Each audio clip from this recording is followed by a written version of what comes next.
IT에 관한 이야기를 가장 쉽게 전달해드리는 이인목의 IT 트렌드를 읽답니다. 네, 안녕하세요. 이인목의 IT 트렌드를 읽다. 일상 속 IT 이야기 드리는 시간입니다. 어제는 좀 죄송하게 됐습니다. 제가 운동을 마치고 돌아왔는데 깜짝 놀랐었어요. 댓글을 달아주셔가지고 댓글을 보다 보니까 1분 30초밖에 들리지 않습니다. 나머지 안 들립니다. 라고 하셔서 마침 또 제가 편하게 녹음을 한번 해보겠다고 새로는 아니죠. 가끔 쓰고 있었던 마이크를 교체를 했었었는데 역시 무선은 믿을 게 못 되는구나 그 생각을 좀 했습니다. 아마도 뭔가 문제가 생겼거나 배터리가 없던 게 아닐까 싶습니다. 유선이 최고죠. 그래서 오늘은 유선으로 한번 들려드릴게요. 자, 오늘 첫 번째 이야기는 크래프톤 이야기 안 할 수가 없습니다. 크래프톤이 상장 첫날에 공모가 대비해서 하락을 맞게 됐어요. 우리가 보통은 공모주에 투자하게 되면 무조건 수익을 본다 이 생각이 각인이 되어 있었는데 그렇지 않은 것들도 있긴 했었거든요. 근데 크래프톤도 마찬가지였습니다. 자, 우선 크래프톤은 배틀그라운드라는 회사죠. 배틀그라운드로 유명한 회사라서 대단한 게임만큼 대단한 회사다 보니까 대단히 높은 수익률을 볼 거다 이렇게 기대를 했었었는데 일단 청약에서도 부진했었습니다. 기관의 예측 수요가 243.15대 1이에요. 그러니까 243대 1. 일반 청약이 7.8대 1이었습니다. 이거 현저히 낮은 거거든요. 카뱅 보면 엄청 날아갔었거든요. 근데 이렇게 형성된 데에는 이게 분위기가 좀 안 좋았어요. 지난주부터. 높은 공모가가 한몫을 하게 됐었습니다. 절대 내리지 않았었죠. 공모가가 정해진 게 49만 8천 원이었었는데 이게 한 주에 거의 50만 원의 꼴이 됩니다. 물론 게임주 중에는 NC소프트나 넥슨이 있죠. 그 중에서 NC소프트를 보게 되면은 뭐 70만 원 이상이고 가끔 이제 100만 원까지 간다 안 간다 그 얘기까지 나왔었다 보니까 이거에 비하면 저렴하기는 한데 카카오 게임즈가 있잖아요. 카카오 게임즈하고 비교해 보게 되면 카카오 게임즈는 이제 올라서 83,700원 정도 그 정도를 유지하고 있다 보니 갭이 이만큼 차이가 나는 겁니다. 회사의 가치라는 게 단순하게 한 주당 얼마다 이걸로 정해지진 않아요. 그런데 개인 투자자들의 입장에서 봤을 때에는 한 주에 50만 원짜리 주식에 투자하는 거고 한 주에 8만 원짜리 주식에 투자하는 거고 이거는 마음의 가벼운 면에서는 틀릴 수밖에 없었을 겁니다. 이것도 좀 부진에 영향을 미치지 않았나 그 생각도 드네요. 공모주에 투자하는 이유는요 하나죠. 상장할 때 조금은 더 저렴한 금액에 사서 상장을 하고 나면은 시세가 높게 형성이 될 테니까 이때 팔겠다 이걸 원하기 때문인데요. 아쉽게도 첫날 마감한 종가는 45만 4천 원. 그래도 시초가가 44만 8,500원에 시작했었어요. 이거보다는 조금 높게 끝나게 됐습니다. 전체적으로 1% 정도 낮아졌다라고 이야기를 하는데 이 금액으로 계산해 보게 되면은 주당 5만 원 정도 손해 보신 분들도 계시는 것 같습니다. 자, 종가 기준으로 한 시가총액은 그래도 22조를 넘겼습니다. NC소프트도 한번 22조까지 찍었던 적이 있었거든요. 그 정도에 가까이 갔으니까 엄청나게 인정을 받은 거예요. 이제 남은 숙제는 이걸 유지할 수 있느냐가 관건이겠죠. 크래프톤의 가장 큰 리스크는 배틀그라운드에 너무 많은 매출이 쏠려 있다는 겁니다. 다른 IP도 있긴 하지만 사람들이 다 잊었거든요. 이거 하나밖에 없어요. 지금 눈물을 마시는 새, 그 리메이크작도 나온다 그랬었죠. 리메이크작? 아니 원래 한번 만들어지려다가 이상하게 됐기 때문에 다시 만들어지기 나오게 되는데 이것도 제대로 성공을 거둬야 될 것 같다 라는 생각해보게 됩니다. 아무쪼록 투자하신 분들 피해 없었으면 좋겠고요. 성장 가능성이 있는 회사는 맞으니까 지금부터라도 어떤 것들이 더 있는지 저도 한번 확인해 봐야 될 것 같습니다. 메타버스 테마주에서 타고 올라가면 좋겠는데 좀 아깝군요. 자, 카페24 그리고 다나와 얘기 드리겠습니다. 어제 카페24 얘기 드렸었죠. 그러면서 이건 좀 지켜봐야 되는데 안했던 굴뚝에 연기 안 날 일 없으니까 네이버가 인수하는 건 맞을 것 같다 라고 얘기했었죠. 하루도 지나지 않아서 결국 지분 14.99%를 교환하기로 합의했다라고 합니다. 이럴 거면 그냥 어제 확정을 하지 그랬나요? 마지막 계약 주율이 있었을 것 같아요. 경영권을 누가 가져간다라든지 언론에 노출을 시킬 때에도 문구 수정한다라든지 이런 게 있었겠죠. 그래서 이제 표현도 다소 순해졌습니다. 네이버의 인수나 매각이 아니라 동등한 파트너십을 유지했다라고 이야기를 했죠. 자, 나머지는 설명드렸던 내용이다 보니까 바로 다나와 이야기로 넘어갈게요. 다나와가 지금 경영권 매각 중에 있습니다. 물건 살 때 아직도 다나와에서 검색하게 되면 싼 것들 최저가를 찾아주는 것들도 있고 리뷰도 확인해주고 다나와 자체도 이커머스를 하고 있어요. 그래서 굉장히 큰 회사이고 우리나라의 1세대 이커머스라고도 할 수 있는데 이게 경영권을 매각하는 겁니다. 매각 주황사는 NH투자증권이 되었고요. 가장 유력한 매수자는 그동안의 롯데그룹이라는 이야기가 나왔습니다. 계속 접촉하면서 가격 협상을 했었었는데 이게 무산된 거죠. 그래서 이제 공개 매각이 들어갔어요. 의향서를 관련된 설명제를 쫙 뿌리고 난 다음에 투자하시겠습니까? 의향서를 받게 되는 겁니다. NH투자증권에서. 그러니까 가격이 안 맞았던 거예요. 그럼 누가 관심을 보일까? 우리의 관심사는 여기 있죠? 누가 다나와를 하려고 하겠느냐?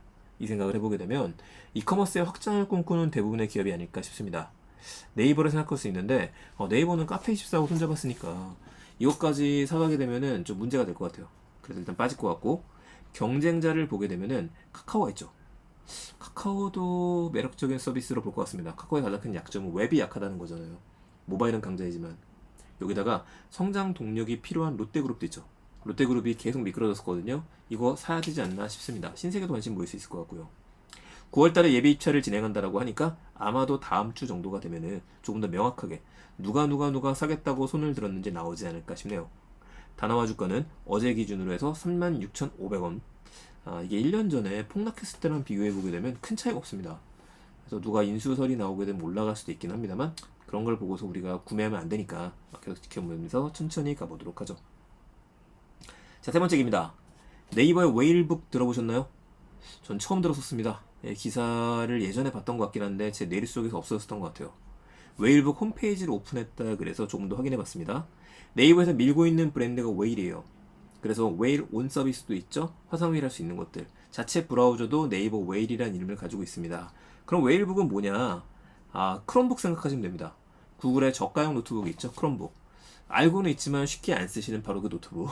크롬 OS를 기반으로 열리기 때문에 인터넷에 항상 연결이 되어져 있어야 되고, 크롬에서 제공해주는 구글 드라이브부터 시작해서 다양한 툴들을 쓸 수 있는 서비스인데, 이게 목표로 하는 거는 사실상 우리 일반인들이 아니라 학교죠. 학교에서 수업용 노트북, 이 시장을 꽤 많이 장악을 하고 있습니다.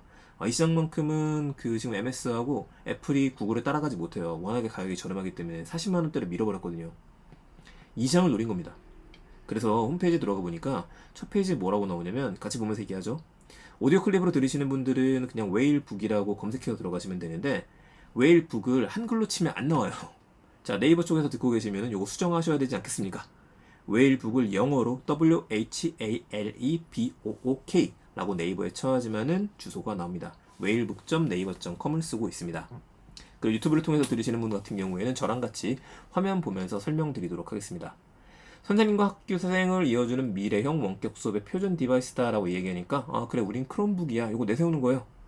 명확하죠. 우리가 이렇게 했다. 자, 들어가 볼게요. 자, 보면은 첫 번째 그림에 비해서 두 번째 보면은 어라 이상하다. 뒤집었죠. 키보드가 밑에 있는 겁니다. 이렇게 꺾이게도 쓸 수 있습니다. 모든 환경에 이용할 수 있다라 그러죠. 그리고 오른쪽 밑에 보게 되면은 이게 지금 이거 지금 스타일러스거든요. 스타일러스 사용이 가능한 거예요. 자, 화면 보세요. 화면 보게 되면은 이거 어플리케이션처럼 설치가 되어 있습니다. 약간은 뭔가 프로그램을 새로 설치하는 게 아니라 크롬처럼, 크롬 OS가 돌아가는 것처럼 미리 설치되어져 있는 것만 쓸 수 있다. 약간은 뭐랑 비슷하냐? 태블릿 PC랑 비슷한 것 같아요. 자, 세 가지를 강조하고 있죠. 웨일 스페이스 미래형 학습 플랫폼, 웨일 스페이스의 최적화, 웨일 OS, 빠르고 안전한 웨일 OS 탑재, 개인별 디바이스 원격 관리, 이 세 가지를 얘기합니다. 무제한 화상 수업에서 체계적인 수업 관리까지 웨일 스페이스에 최적화됐다. 요거 얘기하는 거죠. 미래형 통합교육 플랫폼 우리가 갖고 있습니다. 이게 미래형 통합교육 플랫폼입니다. 라고 강조하는 거예요. 뭐가 그럼 도대체 미래형 통합교육인데? 이런 것들하고 좀 제휴를 맺었다라고 얘기를 하는 거죠. 뭐냐면 미래형 서비스와 기능을 로그인 한 번에 쉽게 이용할 수 있습니다. 한 번에 로그인 하세요. 서울시 교육청, 인천시 교육청. 이거 바로 계약했습니다. 사주세요. 이거 아닐까 싶은데. 자, 여기 탑재되어 있는 거는 크롬 OS처럼 웨일도 웨일 OS 버전 1.0이 탑재가 됐습니다. 1.0이 탑재가 됐다라고 하는 건 이제 시작이니까 오류가 있을 수 있습니다. 라고 좀 봐야겠네요. 밑에 영상도 이렇게 나와져 있는데, 야, 이거 진짜 크롬북이네요. 크롬북 이렇게 돼 있거든요. 웨일 실행해보신 분들 아시겠지만은 웨일 잘 만들었거든요. 웨일 브라우저가 있고 옆에 있는 부분에 네이버 검색부터 시작해서 드라이브 이런 기능들을 넣어놨는데 이것도 마찬가지로 보입니다. 다양한 기능과 편리한 설계라고 되어 있네요. 수업 현장. 원격 수업이니까 줌 쓰지 말고 우리 거 쓰세요. 줌 앞으로 유료 아닙니까? 웨일 쓰게 되면 우리는 무료입니다. 공짜예요. 이거 얘기하는 겁니다. 근데 웨일로는 좀 불편한 점이 있기는 한데 이건 나중에 제가 한번 후벼 파도록 하겠습니다. 이 부분만 고치면 좋겠는데. 자, 네이버 통합 로그인이 된다는 거, 클로버가 탑재되어 있기 때문에 뭐 공부하다가 클로버 영어 같은 거 쓸 수 있고요. 화상에 얼굴 보고 얘기하죠. 얘들아 공짜래 라고 쓰는 거고요. 수업 도구 확장앱 지원하는 것들, 개인별 디바이스 원격 관리, 이거 필요한 거죠. 학생들이 선생님 화면 안 보여요 하면 해줘야 되거든요. 이거 아닌가 싶네요. 수업과 숙제 준비 쉽게 할 수 있습니다. 네, 다양한 앱스토어처럼, 크롬 스토어처럼, 크롬 웹스토어처럼 우리도 웨일 웹스토어를 갖고 있습니다. 다운받아 사용하세요. 클로버 더빙, 클로버 노트, 밴드, 사전 이런 기능들이 갖고 있네요. 신제품 바로 보기가 있습니다. 이렇게 접히는 거예요. 이거 예쁘죠? 근데 좀 투박합니다. 들고 다닐 수는 없을 것 같아요. 꽤 무거울 것 같고, 근데 펜이 되는 게 장점이다. 스펙을 보자. 자, 스펙을 보게 되면은 11.6인치입니다. 11.6인치면은 요즘에 아이패드가 12.9인치, 갤럭시 탭이 12인치짜리도 나왔으니까 약간 11인치면 애매한 사이즈이긴 하네요. 태블릿 사이즈입니다. 모드가 4인원이다. 4인원이니까 4가지 모드가 가능합니다. 이렇게 접을 수 있고요. 세워놓을 수 있고, 노트북처럼 쓸 수 있고, 아예 눕힐 수 있습니다. 태블릿 PC처럼. 견고한 범퍼 적용. 강조하고 있죠. 견고한 범퍼 적용. 애들이 써야 되니까 던지면 큰일 납니다. 프로세스 볼게요. 인텔 셀럴런 쿼드코어 N4120. 애매하죠? 4기가 램이 달려있습니다. 4기가 램. 이건 게임 못해요. 좀 느려요. 그리고 64기가 eMMC. eMMC라는 게 이게 보드에 얘기하는 거거든요. 보드에 붙어있는 하드웨어. 그러니까 이게 어떻게 설명하자. 하드 드라이브가 64기가다. 이렇게 생각하시면 됩니다. 근데 요즘 SSD를 쓰니까 부팅 속도가 빠른데 이 MMC가 느린 건 아니지만 상대적으로 느릴 수 있습니다. 64기가면 용량은 작아요. 노트북이라고 하기엔 작고, 보통 노트북이 아니라 태블릿이나 그 스마트폰에 쓰는 게 이 MMC 많이 쓰거든요. 이렇게 비교해 보게 되면 요게 타겟은 노트북을 가장한 태블릿이다. 이렇게도 볼 수 있겠네요. 스타일러스 펜 주고요. 75cm 떨어뜨려도 안전하답니다. 깨지지 않습니다. 애들아 던지지만 마라. 웨어스페이스 디바이스 로그인 지원을 하고 수업 통제 관리 기능 제공을 하네요. 자, 이렇게 해놓고 이제 파는 거예요. 무게가 1.35kg, 무겁죠. 옛날 거에 비해서는 가볍죠. 옛날만 3kg씩 했었으니까 1.35kg면 들고 다니면 하기는 한데 그래도 조금 애매할 것 같습니다. 그렇다면 이 타겟은 다시 얘기하지만 학생과 선생님들이다. 구매는요 각 교육청 그리고 학교가 타겟일 겁니다. 좀 있으면은 아이들 방학이 끝나거든요. 초등학생들. 그 부분을 정확하게 보고서 들어간 거죠. 잘 됐으면 좋겠습니다. 그래서 제가 과거 데이터를 좀 뒤져보니까 이게 LG전자랑 공동 개발을 작년부터 했던 거였었네요. 작년 10월에 내놓는다 했었다가 좀 밀리게 된 것 같습니다. 8월달까지 됐고 오히려 타이밍은 좋았던 것 같아요. 근데 줌도 이제 무료가 다시 연장이 됐죠. 12월까지 연장으로 제가 봤던 것 같은데 이렇다 보니까 약간은 좀 애매한 상황이 됐습니다만 그래도 노트북이 필요하다고 한다면 아이들을 위해서 좀 싸게 공급해주지 않을까요?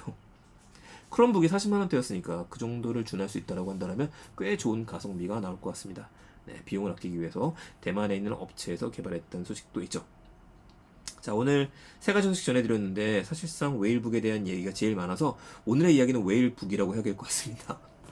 이런 것들이 만들었다는 거 기억해 주시고요. 카페24 다나와에 대한 얘기 기억해 주시고, 크래프톤 하락하긴 했었는데 살짝 오를 수도 있을 것 같습니다. 그리고 원래 공모주 같은 경우에는 첫날 분위기를 와서 좀 팔던지 두 번째 날까지 들고 있다가 파는 게 제일 낫죠. 세 번째 날까지 가게 되면 좀 애매하게 되는 것 같아요. 따상까지 가면 좋겠습니다만 쉽지 않으니까 보시면서 방송 듣고 나서요.